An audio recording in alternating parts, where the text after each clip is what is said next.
What up guys? So kakatapos ko lang tumulong kay Papa. And magluluto na tayo ng ating almusal. May chicken pala dito. Initin lang natin yan mga guys. Java rice. Yun, ito ang paano gagawin ko din. Kala na. Tapos dito may bahaw.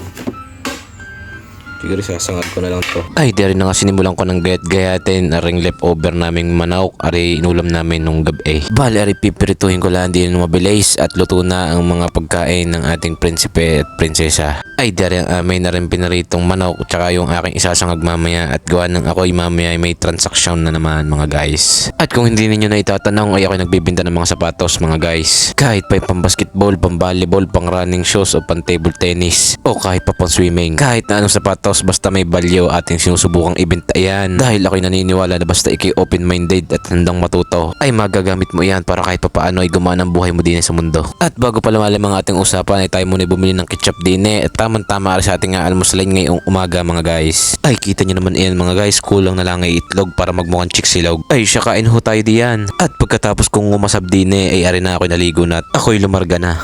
What up guys? So it's another day, another shoes na naman. Mga guys, bale, may kuha sa atin na sapatos ngayon. So, tara, tignan natin. So, nukuha natin siya mga guys. Tara, pa-ship natin.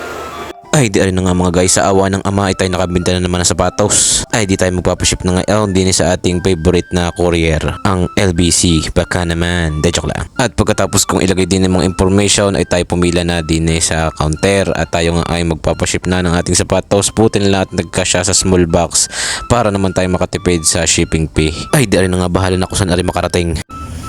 Ayos na guys, kailangan nating ma-refund.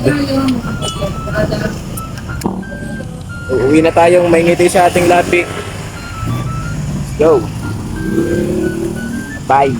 Bilang mga tao na naninirahan dito sa mundong walang nakakaalam ng kinabukasan, matuto tayong sumubok na gawin yung mga bagay na posibleng makatulong sa atin na tuklasin kung saan tayo magaling. Mga bagay na bukod sa masaya tayo kapag ginagawa natin, ay posible din natin magamit for future benefits. Sabi nga ni Miss Joyce Nicole, don't be afraid to step out of your comfort zone. Great things happen when you push yourself. Ay siya, hanggang din na lang muna ulit. Bye-bye!